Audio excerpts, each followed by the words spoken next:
Executive Director of Unicef. We also have Ambassador, His Excellency Marc-André Blanchard, Ambassador and Permanent Representative of Canada to the UN in New York. And last but not least, Nazrene Mannie, Executive Director of Global Apprenticeship Network, GAN. Let me also warmly welcome Fore Hayworth, Head of the IGC Secretariat from the Geneva Center for Security Policy. And thank you, Fore, and the IGC Secretariat for organizing this webinar. Building on the success of the first session, I'm confident that with the variety of experiences that our distinguished panelists bring, we'll have a very fruitful discussion on today's theme, which is focused on the need for organizations to lead by example.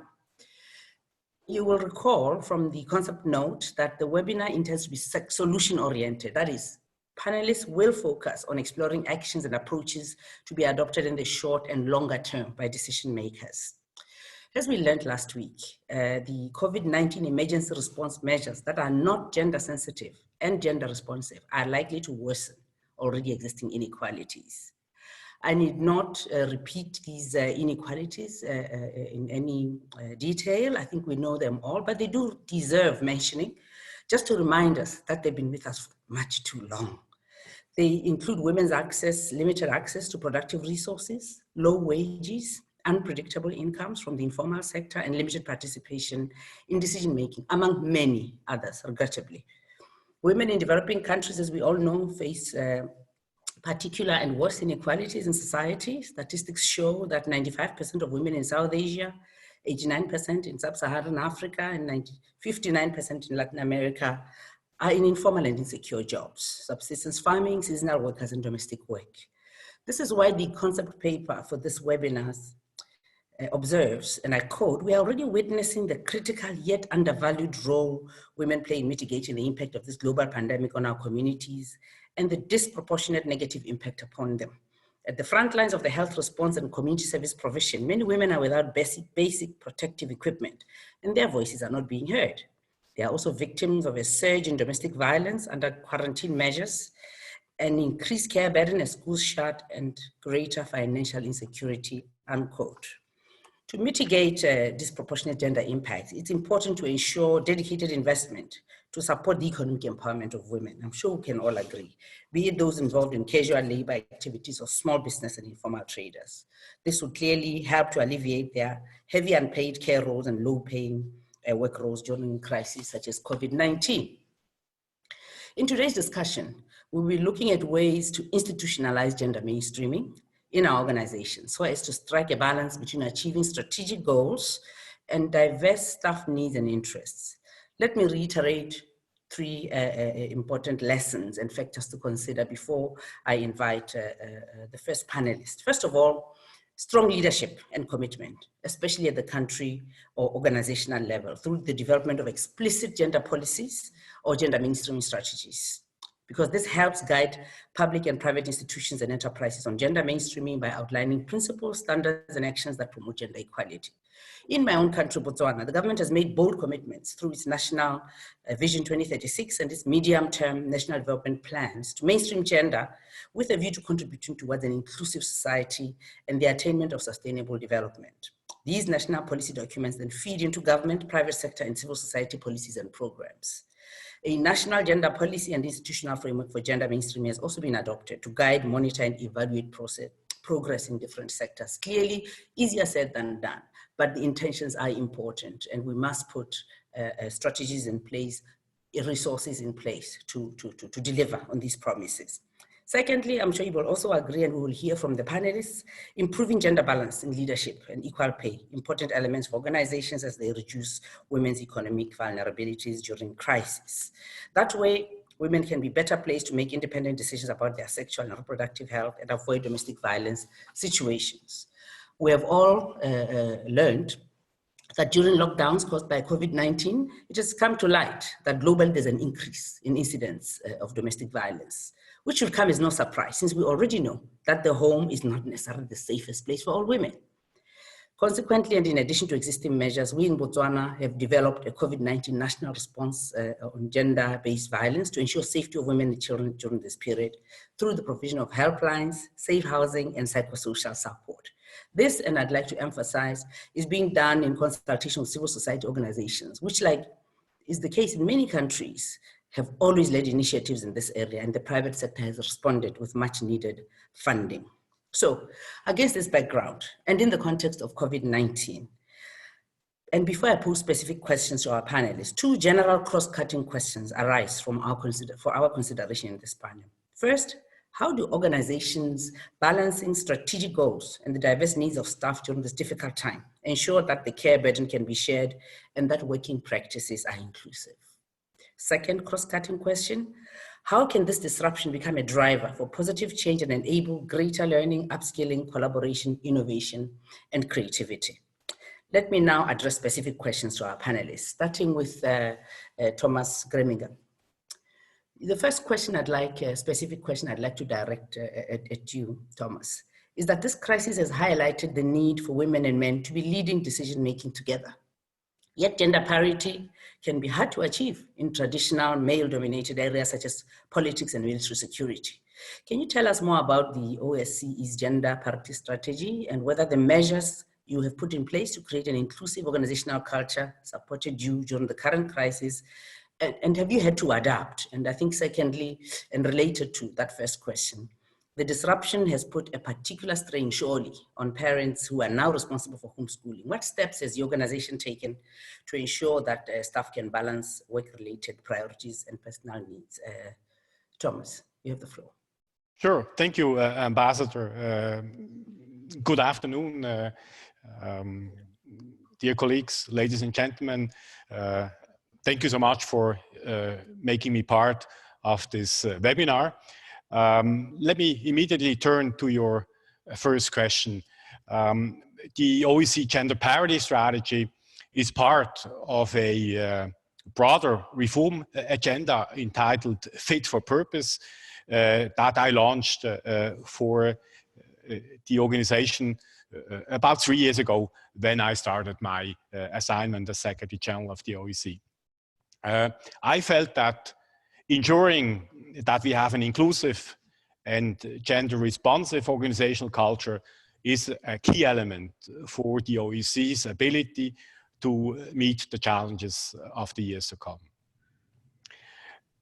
Our objective is to reach gender parity at all staff levels by 2026.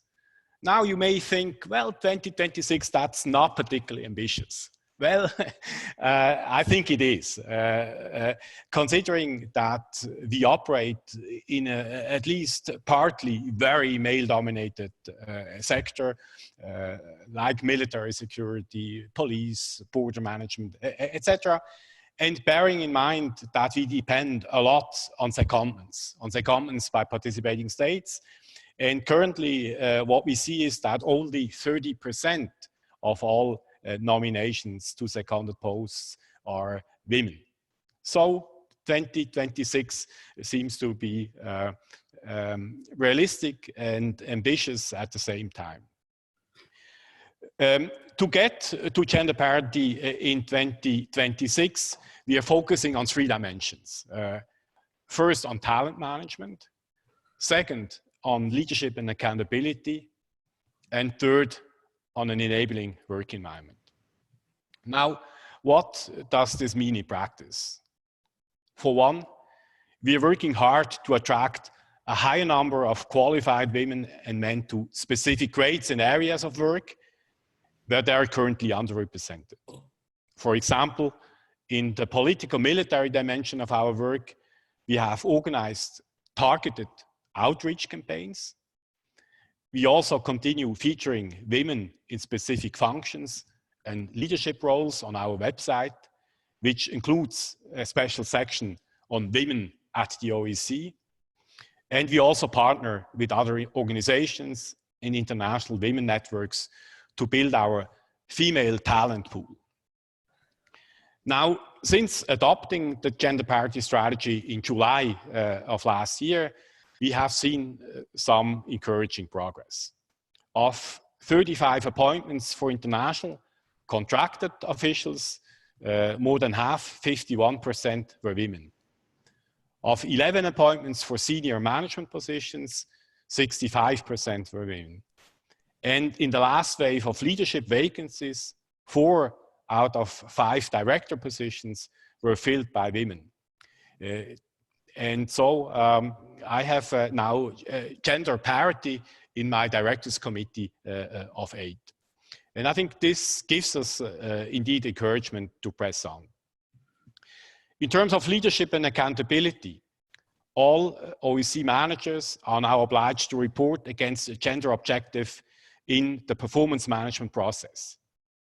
And with my directors, I make sure that this is not just an alibi objective, but really meaningful and substantive. Together with my senior management colleagues, I also recently participated in an executive gender coaching program.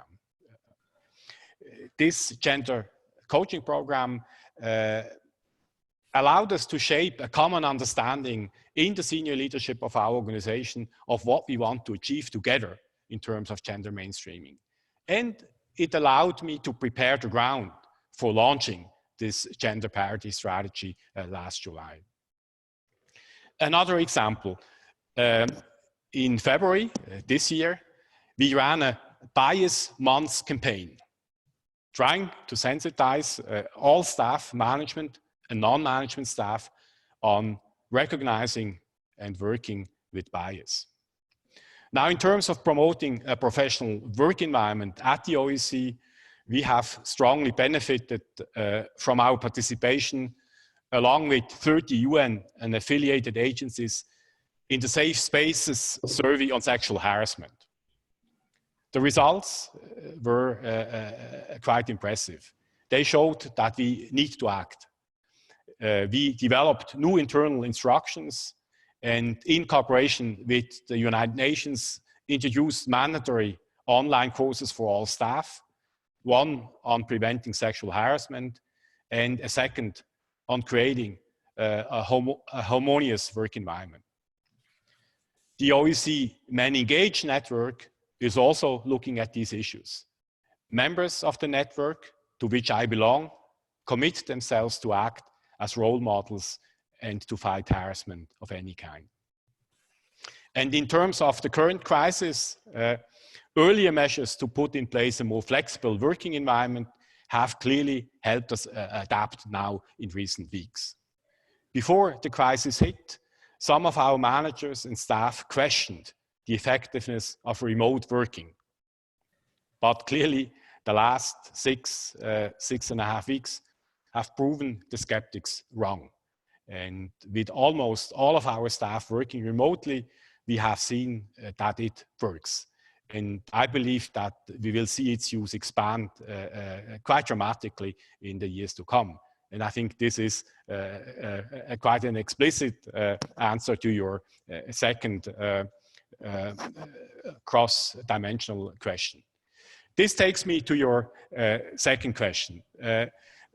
What steps have we undertaken to ensure that OEC staff can balance work-related priorities and personal needs?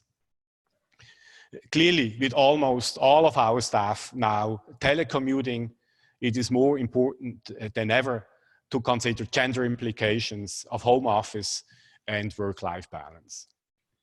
While this new normal has an impact on all of us, women and all those with care responsibilities are disproportionately affected. In addition to juggling their daily work tasks, video calls and meetings, they often have to fulfill additional roles of substitute teachers, of meal and healthcare providers for their children and families. One of our first goals was to ensure that our managers understand this. So the OEC's senior gender advisor and our Department of Human Resources developed a set of guidelines for gender-sensitive management practices that takes into account these multiple roles. And we have also issued guidance on remote working, specifically targeted at parents, with practical tips on maintaining focus, separating work from family time, and communicating and collaborating effectively with team members and managers. And to be very practical, we issued a one-pager that looks like that. entitled Remote Working Gender Sensitive Tips for Managers. So across the organization, we have strengthened internal communication through virtual tools. And this includes providing tailored healthcare resources, such as webinars focused on psychological and physical well-being. Overall, I think it is fair to say that we've taken a very proactive approach to ensure our duty of care to all of our staff. Thank you, and back to you, Ambassador. Thank you very much, Thomas. Fascinating. I must say that it's very impressive. You moved from adoption in theory of an approach or a strategy to putting it into practice, being sure that you have areas of focus. How are you going to deliver it, and put things in place even before the pandemic hit? And these are proving to be very good investments on the part of your organization, and congratulations on the achievements you've registered so far. Thank you very much. I will proceed directly to invite Executive Director of Unicef, Ms. Fore, to address a couple of questions. I know that Unicef has done very well under your leadership, Ms. Fore. Even before COVID-19, Unicef initiated efforts to promote family-friendly policies and other support for staff care and well-being. Perhaps you could tell us a little bit more about what has worked, what has been challenging, how has COVID-19 offered new challenges, especially for female staff. That would be the first part of my question. And related to that, I know the questions are a little long, but you will forgive me. The Voice initiative that is associated with UNICEF, we're very keen to hear about this initiative to promote a speak-up culture, which has been a positive disruption in support of zero tolerance of harassment and abuse, an area that is very challenging for all organizations. Maybe you could tell us more about it, the impact it has had to prevent discrimination and harassment through work, and whether any further steps have been taken during this period of remote working to safeguard colleagues. So you have the floor, Ms. Fore. Thank you very much. It is a pleasure to hear this, and it's a pleasure to have you as our moderator. So thank you very much. Well, at UNICEF, we've been working hard on this for several years, and we've now gotten to the point where we've established family-friendly policies. And it means that we have parental leave for both men and women, employees alike. And this is important for our women, that they may need their husbands or partners at home, and it is not just women. So we found that was important. The other one was equal compensated time off and flexible work arrangements. Before COVID began, so back in December when we were running our staff surveys, we found that just about 30% of our staff were teleworking. And that is using some version of a flexible work arrangement. So it may not be that they're on as many telephone calls as we are now, but it means that you can work flexible hours and flexible geographies. We then talked about a number of other issues, and one that Thomas just highlighted is that for many women, they need to be parents, teachers, and they also need to hold down their job. It means that there's just extra burden for all of them. They are usually the caregivers for any of their elderly family members and for any of those who are sick at home. And they tend to be the housekeepers, which is not a small investment of time, and the procurers of food. So as a result, we really had a good number of programs in which we are talking to managers about how to think differently and how to be more flexible and understanding of their expectations of colleagues who are work for them because they simply do not have the capacity of others. So this idea of having backups for every individual so that your job is backed up, that there is someone who can pick up your job if you are totally overwhelmed. But if you are a young mother with 4 children who are primary school age at home, you simply during the day cannot work. So when the children go to bed at night, you then begin your work, and it just becomes exhausting. We are running at 25,000 telework meetings a week now at Unicef. So it is not as if the workload goes down. And I suspect that's true for many of the other listeners today on the webinar. So part of this is to make sure that we are connecting, and part is that we're not overloading each other. Our average time is about 30 minutes for a meeting. We also have some interesting models from a number of offices. In Iraq and Mali, our offices have created female peer support groups for staff. I think that's a good idea everywhere. There are virtual happy hours and get-togethers that are maintaining team spirit. Most popular seem to be sing-alongs, and music groups are really springing up. We have online sessions for staff members' children, and this is a good idea.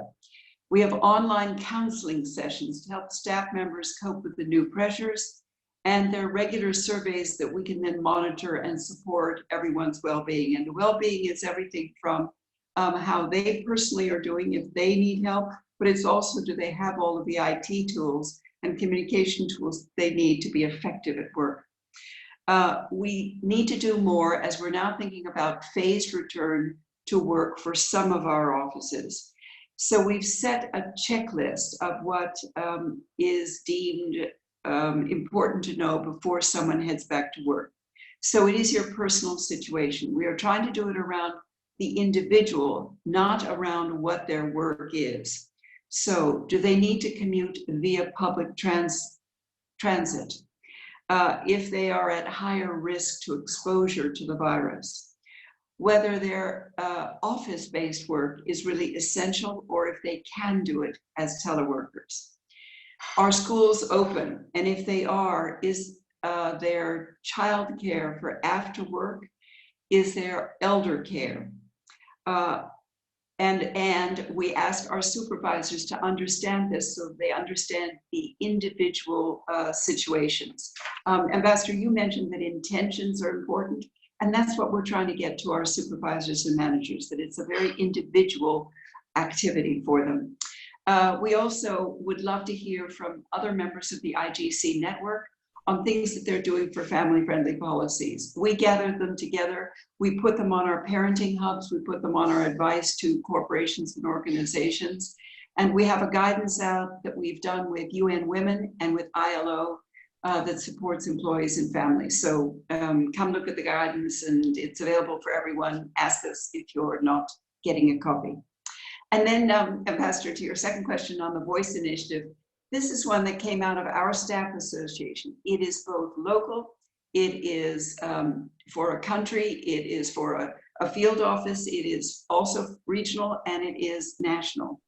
And it is that all members of our staff and our workforce should be able to speak up, and they should be able to speak up without fear that there will be any retaliation or retribution. And we want them to speak up in two ways. One is things that they feel need fixing.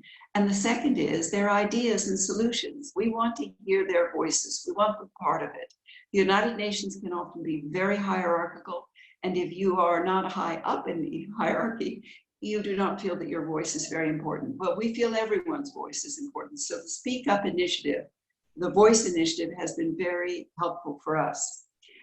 We have a zero tolerance policy that I think most organizations do. It is for sexual harassment, it is sexual abuse and exploitation, it is also for abuse of authority within our own offices. And we have two areas of importance. One is out in the field with our beneficiaries. It is essential that the United Nations and Unicef really show that we are respectful of every individual and their rights. We also have to show it in our own work atmosphere. So we now have strong policies. We have them for both inside the office and outside the office. It is important that we are able to report. It's important that we're able to investigate, and it's important that we're able to get help to the survivors. So all of these three link together in humanitarian and in development situations. We've also been investing much more in how to help survivors. None of us are well funded for this, so we are trying to encourage donors if they can help us. I'm sure that's true with everyone who's part of the network, but we all need to raise our voice for this because it is very individual, and help for survivors needs to come at the right time. It shouldn't come a year later. It should come at the time that we hear about whatever the incident is. We also have a number of required trainings. So there's mandatory training for everyone. And this means whether you are the top level manager, or you are a driver, or you are a contractor or a partner of Unicef. We also do safety planning for the survivors and having service resources. So we just want to be sure that we have an excellent organizational atmosphere. We want to be the best place to work, and that's important. So on the very positive side, in closing, let me mention one program that we've begun. It's called Humans of Unicef, and it means that staff members nominate supervisors and managers and others in an office space who they think show and carry out the values, the core values that we expect of everyone. They show the respect. So if our managers and if our supervisors, if all of our co-workers are respectful and thoughtful in the workplace, it will change the atmosphere. So in Humans of Unicef, you nominate, the person knows that they are nominated, so you get the pride of that, and then at the end, you get an online t-shirt. Anyway, it's been really popular. We were knocked over by the number of responses. Within 24 hours, we had hundreds and hundreds of responses that came in. So it's good to remember as organizations to put in something that is positive. And we want to also be sure that we're being helpful in all these ways to our own partners and our network partners. So if anybody on this call, part of the network, would like help, or they need us to be recognizing them in some way, please ask. With that, Ambassador, let me turn it back to you. Thank you. Excellent. Thank you so much for sharing. This is really exciting. I feel like, I've learned so much. I'm ready to start the UNICEF voice. One does feel a little, inadequate when you hear this at this level of leadership. The initiatives, not just, as I said, in theory or intention, but in very practical terms. I think also, the same as what Thomas was telling us, resources in terms of practical tools with which to make sure that people are doing what they should be doing, and they know how they are doing it because you're training them.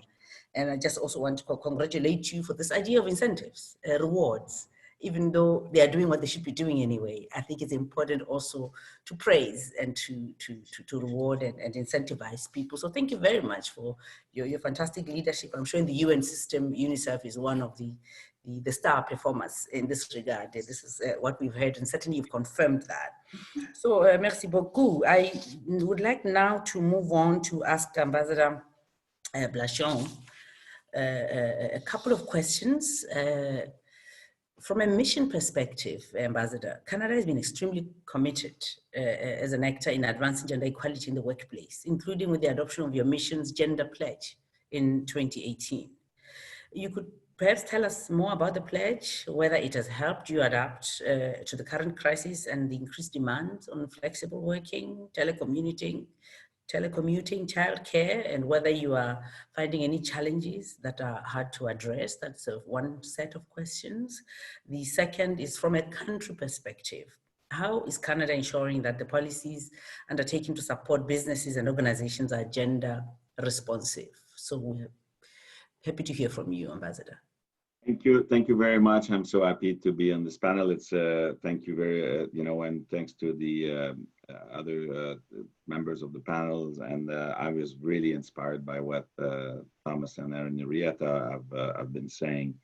Actually, I'm afraid that I'm not as inspiring as they are because no, but I think it's actually great leadership that you both in both of your organizations. For us, it's a different thing at the moment. Well, we did the pledge, so I'll answer your question, and after that, I'll comment. on the pledge, this is a document that was actually written by the members of the mission. I signed it, and it was very detailed. It's like 2 pages of things of what, to be really inclusive, what does it take? It goes from teleworking and flexible work arrangement, parental leave, and all of the things that we could think of, to actually working methods. And it even goes in details about when to, what kind of panels we will accept to be in and not, and if there's a representation of women or not, and all of that. Obviously, the zero tolerance on policy on sexual harassment and the other things that you could imagine. But then also there was kind of this issue of gender audits that was to measure the differential impact of working methods and the working conditions on men and women, and review our policies and programs and structure and interaction of the mission in light of these results. And that has been helpful. And the issue for us at the UN and the other organization, I'm sure it's the same. It's the mission of Canada at the UN at the moment. For the last 3-4 years, we've been incredibly busy because we are part of the UN system, running for the Security Council at the same time. Our staff didn't grow that much. We are now part of everything that is happening at the UN, trying to be very present. So the demands are incredibly high on our staff. So how do you get that work-life balance when the environment is so demanding? And I actually, Ambassador Molocom, that this may be where we've had some failings. And this is where, because I come from the private sector, and I've been a big advocate on gender balance, but on the issue of make sure where we've succeeded, I think in the mission, is make sure that I really believe in that. If you want to be gender equal and inclusive and diversity, you have to give opportunities. Like, this is all about how I've learned that from when I was CEO of the law firm that I ran. A bunch of young lawyers once said to me, Marc-André, your #1 objective in the firm is diversity, because in the legal industry, we fail miserably at that. And they said, if you want to be successful in diversity, the first thing you have to change in this firm is the culture. The culture that actually, yes, women and diverse people get one opportunity, but they don't get the second one. And that's where the problem is. And that's where you have a problem of retention of people and all of that. So for me, I come from that background that actually you need to give leadership opportunities, and you need to make sure that it's diverse people, and that it's also that it is all inclusive and gender balance for sure. But that creates some, then how do you adapt that to the issues, all of the work, all of the things that Henrietta and Thomas have talked about the issue of the women that are parents, teachers, and the caregivers, home housekeepers, and procurer of food, and on top of that, of the job. So that has been a challenge. And we're working on that. We've tried to set up times where we would not have emails past a certain time of the day at night. We would have in the middle of the day times where we would call them help pauses, because when you telework, that's the difficulty of when do you stop, and because you could work all of the time. So we at lunchtime we leave out an hour and a half. And past a certain time in the afternoon, in the evening, we don't send emails. And I must say that I'm one of the worst offenders of that, because the work, the urgency and stuff. So it's always a balance, and it's always what is important and what can wait. And we've said to people, please, because you have to also understand that at the moment in the pandemic in New York, it's the epicenter. So there was a big mental health issue there. So we did some surveys we conducted, and we're now doing our second survey to actually have people tell us what situation they were in. And we had an everyday checkup with everybody and on our team to actually make sure they were fine. There was a buddy system and all of that. So all of this to to deal with the issues of teleworking, but also to deal with the issue of the stress that is put upon the situation of being in New York and being in the one of the worst places in the world for this at the moment. So that's how we dealt with it. But I would say that it's still a challenge, and I don't think that. I think it's gonna. We need to. What the lessons we learned from this crisis are important on the teleworking side, and the fact that actually it works. And a lot of the time at the UN, the problem is everybody believes they need to be in the room till 3 o'clock in the morning to negotiate, or 5 o'clock. And the later you are, the bigger and more intelligent you are. This makes no sense.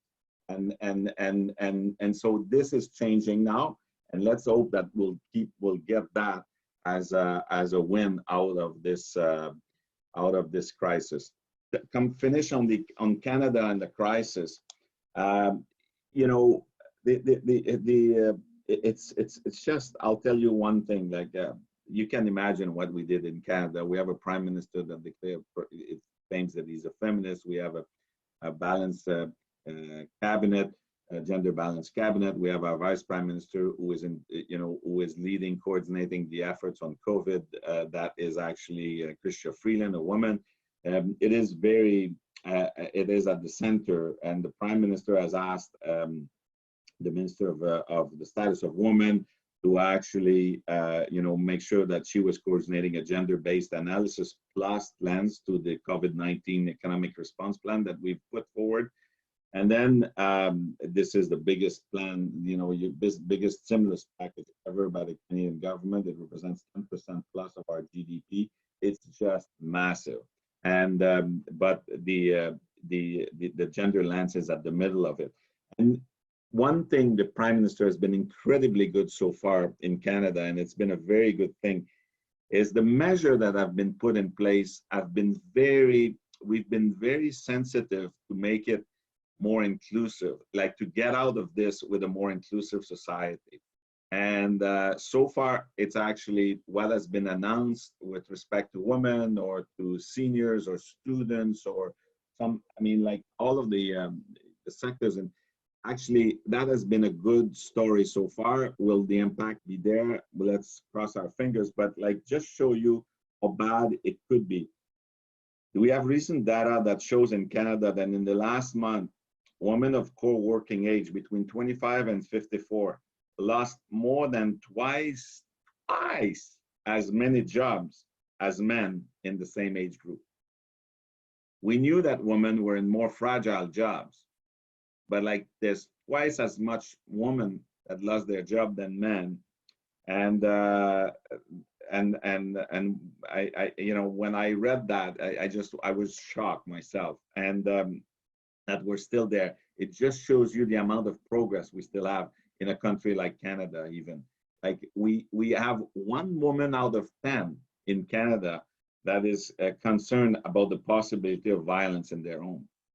So this is huge, and so like the government. That's why the prime minister is very sensitive to that, and they've tried to focus measures on helping women respond to the crisis. They've provided additional resources to violence against women and sexual assault shelters. They've implemented in part of the stimulus package. They had some measures that were specifically caring to the needs of women and girls, for boosting financial support to people who have lost a job or people who are on the frontline workers to increase their job. And majority of those people that have lost their job and are on the front line are women workers. So this is why it is so important to and then we came out to try to help the ones that obviously that bear the heaviest burden in terms of paid and unpaid care. And there was some programs that targeted specifically older women and women with disabilities or Indigenous women. So as you can see, there's really an attempt And that's what I was referring to.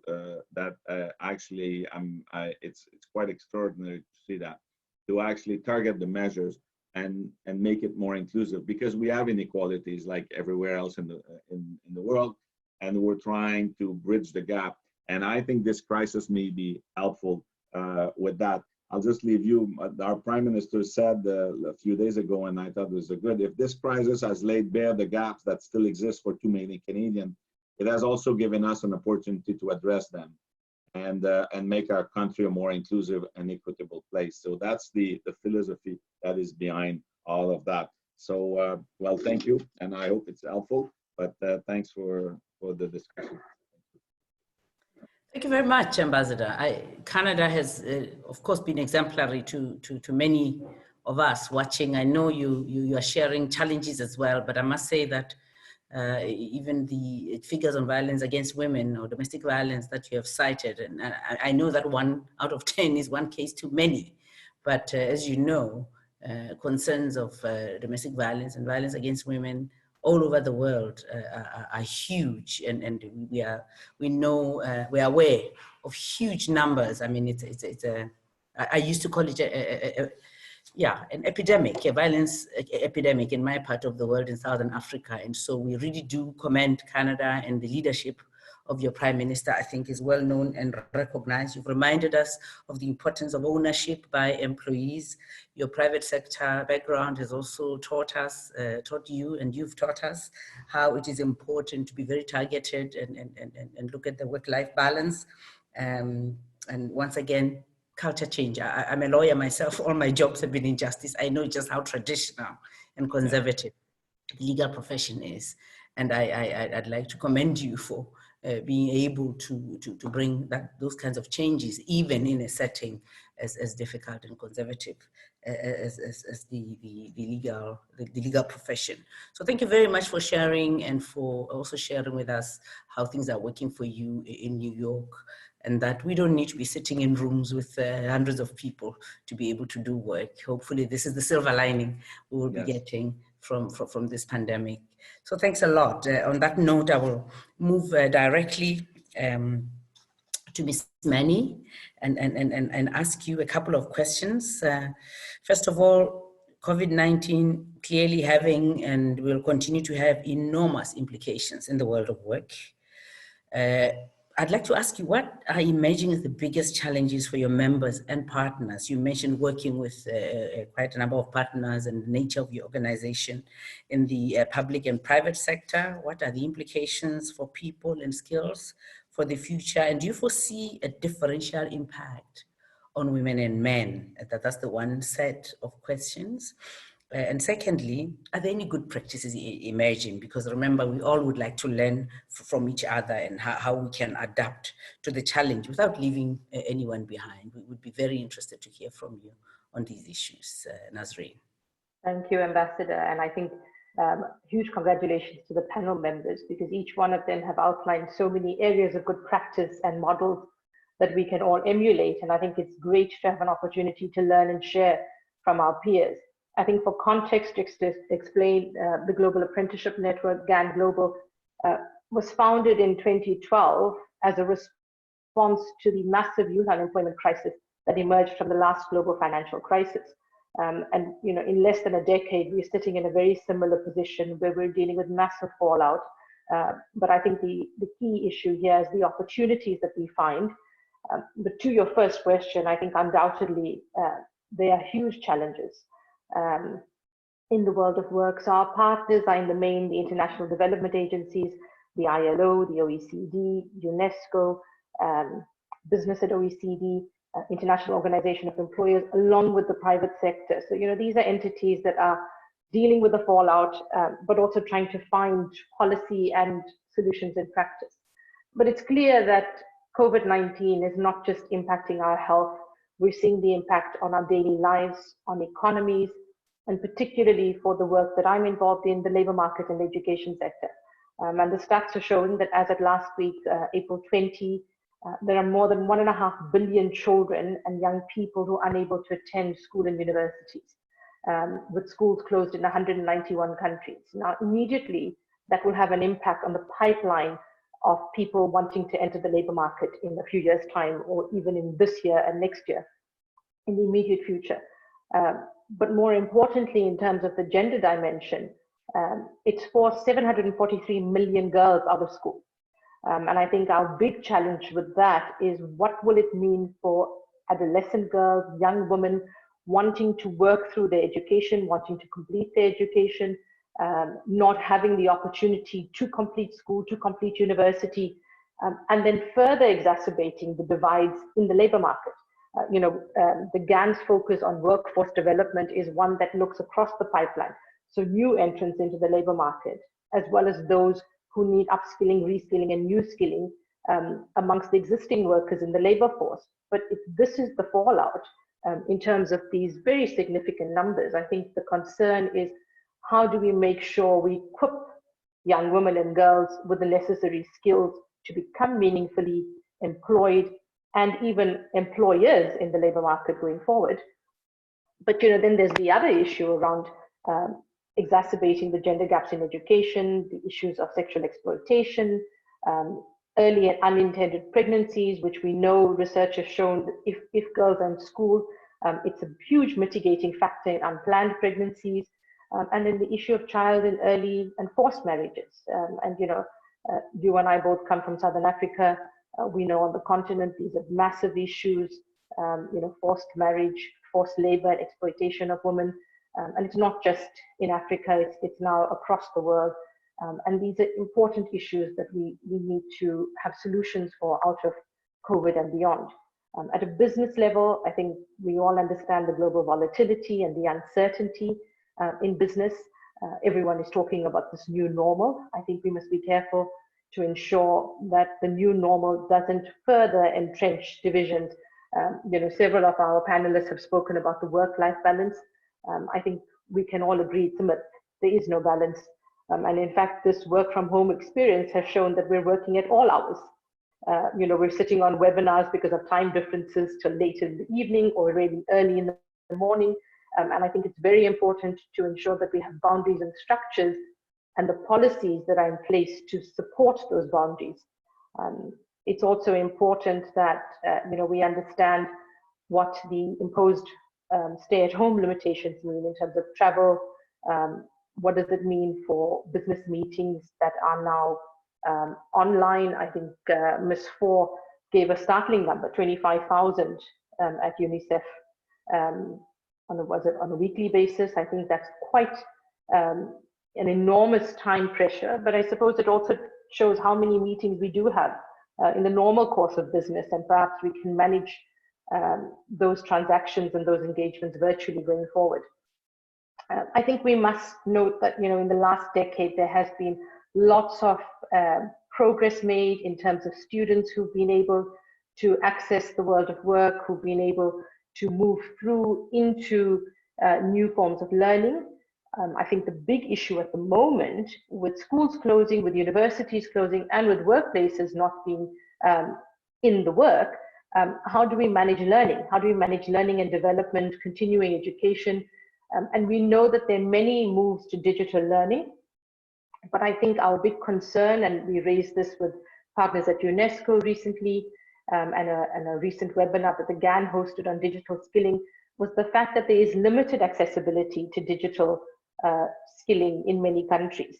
And it's not just not having access to a computer, it's something as simple as not having regular access to electricity in some regions. The high cost of data, the lack of internet connectivity means that as we move in some areas to a digital learning platform, we may end up leaving many learners behind. So we need to find equitable ways of delivering learning.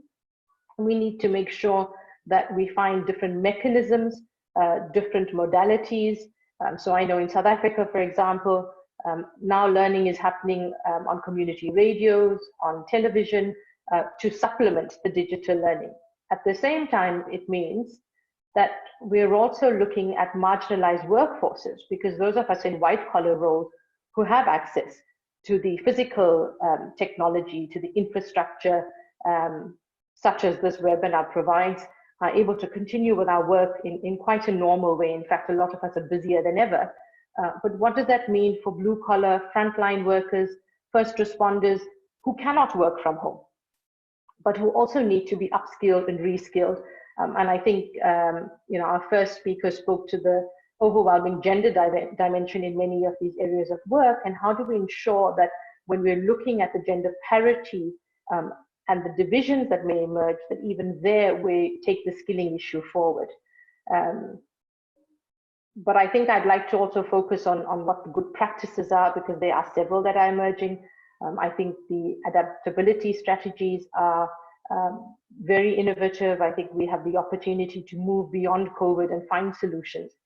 I think what I want to highlight is that the response to date has been really underscored by leadership, strong political, private, public sector, trade unions. The range of social partners have come forward to collaborate. There have been swift and efficient policy approaches in almost all countries.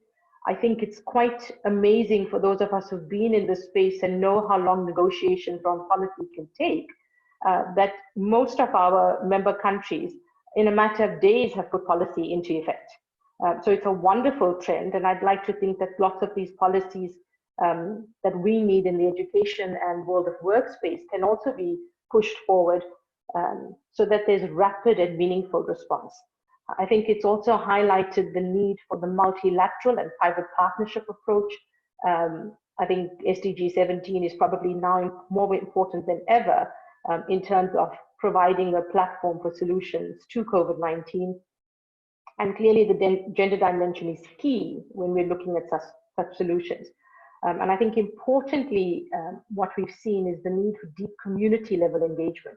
So it's not just top-down solutions, it is coming from the community, it's been tried and tested, and we're seeing this new and concerted approach to see sustainable development as the vehicle to change. I think what we're seeing also is that, for many years, or at least the last few years, those of us in this environment have been focusing on the future of work and what could the future of work bring. I think we're now in the live test of what the future of work means and how we've shifted work. I think the suppositions and simulations are out the window. And clearly for us as GAN Global and our partners, efforts towards skilling are now more important than ever, because what we need to create are resilient and adaptable workforces who can manage shocks in the labor market, who can navigate through a very rapidly changing work environment, and who can still put their skills, experience, and abilities to use. I think in terms of good practice, we've seen different forms of online learning, different collaborations that have become the focus of attention to assure continuity of learning. We've seen UNESCO, the European Union, the African Union, the ILO, all of the partners are coming together to look at different platforms. They're looking at open source information. We're looking at sharing of information. I think this is one time when intellectual property is no longer a barrier to access learning and to access knowledge that's available on the web. We've seen so many different companies, including Zoom and WebEx, open up their platforms to encourage this virtual engagement. And I think a good example is UNESCO's Technical Vocational Education and Training Forum. It's a platform for mutual support, knowledge sharing, and peer learning. And here, what this does is it brings stakeholders in vocational education together so that they can discuss their needs, they can discuss their challenges, and they can learn from one another. It was quite interesting. We held a webinar yesterday on youth voices, because I think often we talk on behalf of youth, but we don't often talk to youth or ask them for their opinion. And one of the key lessons out of that was, it doesn't matter in what socioeconomic environment you come from, because we had countries from 7 different countries across the world. Everyone had similar issues. So I think there's an opportunity to learn from one another and to drive the approach to peer-to-peer learning. The other key outcome is the speed and inventive nature of business. So we've seen online retail moving to unprecedented levels, and this idea of retail shifting bricks and mortar shops will have to rethink themselves. And I think retail has been looking at this in the context of the future of work, but as I said earlier, it's now far more accelerated. And we're seeing, e-commerce taking center stage. So it means transform business models. It means customer engagement strategies and tactics need to shift. We can see in the healthcare space how to bring trainees in, for example. Many countries have taken doctors in their final year, nurses in their final year, and put them right on the front lines. There's no better way to learn than in real life. So, they're learning in probably, from the kitchen into the absolute heat of the center of the epidemic, but it's shifting how healthcare is working. We've seen innovations in telemedicine, virtual doctor visits that have now exploded through social distancing. But I have also seen in the real estate sector, for example, it's an industry that's shifting. The idea of virtual or remote sightings of homes is now the way to go.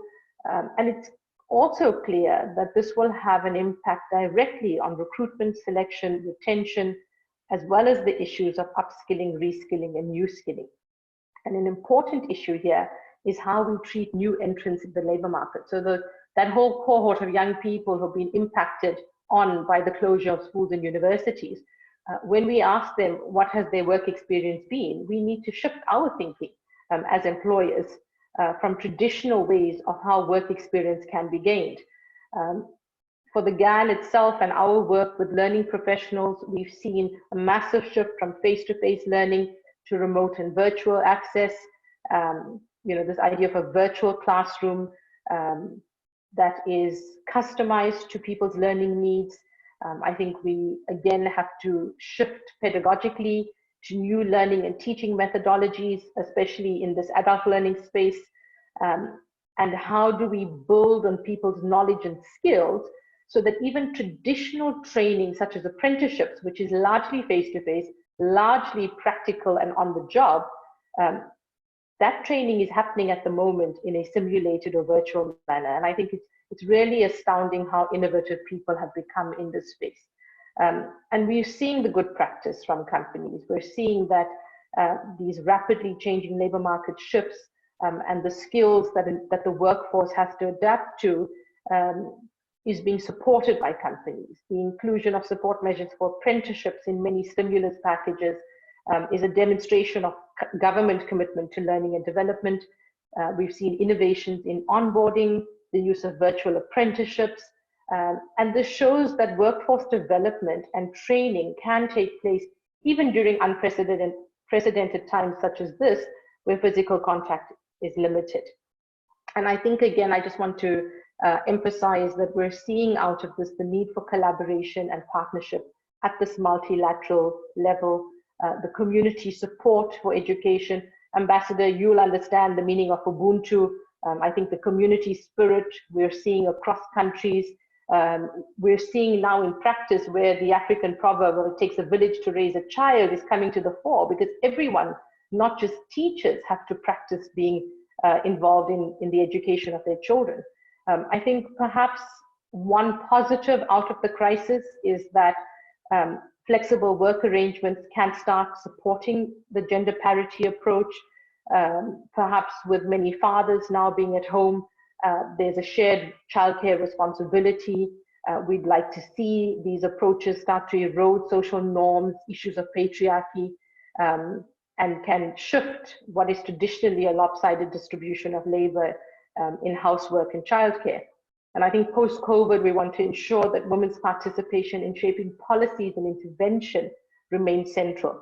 And we must put in place targeted support and mitigation measures to ensure that we take the good practice forward, we learn from this crisis, and that we embed learning and development in our societies. So thank you very much, Ambassador, for the opportunity to share.